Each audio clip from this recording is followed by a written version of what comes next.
হিটলারেরই আত্মা দাম হয়ে গেছে কিনা আমার জানা নেই, কিন্তু এটা বুঝতে পারছি যে অনুব্রত মণ্ডল বা তৃণমূল কংগ্রেসের নেতারা আগে সিবিআই ইডি ডাকলেই তারা অসুস্থ হয়ে পড়ছে, এখন পুলিশ ডাকলেও অসুস্থ হয়ে পড়ছে। তাকে মুখ্যমন্ত্রী বুদ্ধি দিয়েছেন কলকাতা থেকে যে কীভাবে অসুস্থ হয়ে পড়তে হবে, কী কারণ সেটা তিনি বলতে পারেন। পুলিশ অনুব্রত মণ্ডলকে দেখে ভয় পায়, তৃণমূল কংগ্রেসের নেতা থেকে দেখে ভয় পায়, সেই জন্য এদেরকে ধরার ক্ষমতা নেই।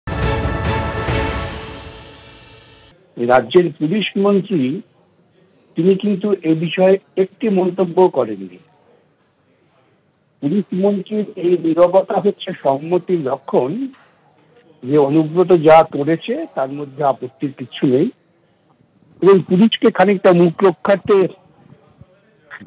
কিছু কিছু ব্যবস্থা নিতে হবে। এই মুখ রক্ষার ব্যবস্থা কিছুই হবে না, অনুব্রত হাজির হবে না। অনুব্রত আজকে একটা মেডিকেল সার্টিফিকেট দিয়েছে, কালকে একটা মেডিকেল সার্টিফিকেট দেবে। এই রাজ্যে এইভাবেই চলছে প্রশাসন, যার ফলে কোনো অপরাধীরাই কখনোই সাজা পায়নি, পাবেও না। এই সবটা একটা নাটক, নাটকের প্রথম পর্ব চলছে এখন। মেডিকেল সার্টিফিকেট রাম দিয়েছে, রাম বলবে পরবর্তীতে আমি দিইনি, শ্যাম দিয়েছে, শ্যাম বলবে আমাকে যদু বলেছিল। এই রাজ্যে এভাবেই যারা দুর্বৃত্ত তৃণমূল দলের পক্ষে তাদের বিরুদ্ধে কোনো কার্যকর ব্যবস্থা হয় না।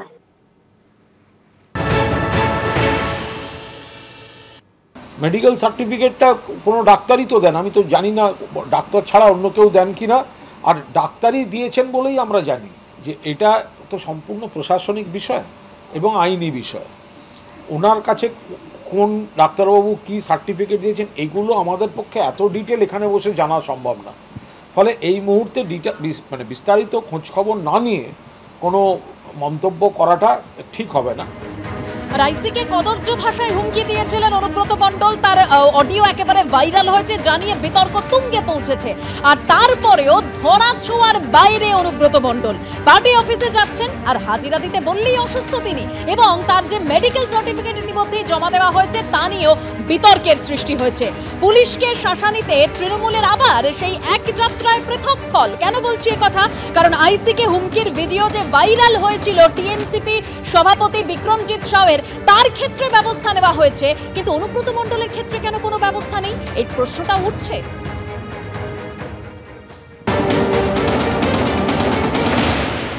আমার খারাপ লেগেছিল সে বীরভূমের নেতার ব্যাপারে পুলিশের এরকম ওপেন গালাগালি দেওয়া, তার বাড়ির বউকে তার বাড়ির মাকে নিয়ে গালাগালি দিয়েছিল, তা আমি বলেছিলাম। বাকি পুলিশে তো গালাগালি দিচ্ছে, পুলিশকে মারধর করছে, সবই করছে। এই পার্টিতে এটাই কালচার, এটাই সংস্কৃতি। এই সংস্কৃতিকে বাংলার মুখ্যমন্ত্রী বাঁচিয়ে রেখেছে, রক্ষা করে চলেছে। ওই দেখলেন কদিন আগে শামসেরগঞ্জ ঘটনা, 5 মিনিটের রাস্তা 5 ঘন্টায় গেল। পুলিশের উপর বাংলা মানুষের আস্থা তো নেই, আর নতুন করে আস্থা তৈরি হওয়ার কোনো গল্পও নেই। বাংলা মানুষ পশ্চিমবঙ্গের পুলিশকে বিশ্বাস করে না, এবং তার একটাই কারণ, মমতা ব্যানার্জি পশ্চিমবঙ্গের পুলিশকে পশ্চিমবঙ্গের পুলিশ হিসেবে চলতে দেয় না। এখানে পুলিশের অদক্ষতা, অকর্মণ্যতা থেকে বড় কথা হচ্ছে পুলিশের দাসত্ব বৃত্তি, বাংলার পুলিশের যোগ্যতা, তাদের ক্ষমতা, তাদের তৎপরতা সব ধ্বংস করে দিয়েছে।